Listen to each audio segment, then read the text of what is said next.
તો સુરતમાં ચૂંટણી પ્રચારમાં નીકળેલા કોંગ્રેસના ઉમેદવારોને જનતાના સવાલ અને વોર્ડ નંબર 18માં ખાડી પૂરથી પરેશાન લોકોએ કોંગ્રેસના ઉમેદવારોને સવાલ પૂછ્યા.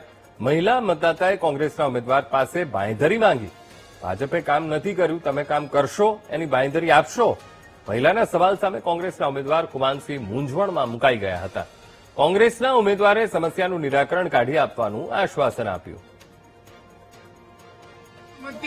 ભાજપ સરકારે કઈ નથી કર્યું. છેલ્લા 30 વર્ષો 35 हो गया 35 વર્ષ તો કોંગ્રેસ આટલા 3 મહિનામાં કઈ કરશે? મત આપશો, મને મત આપો નહીં તો એસએમસી જાઉં. મત વગર એસએમસી નહીં જવાય.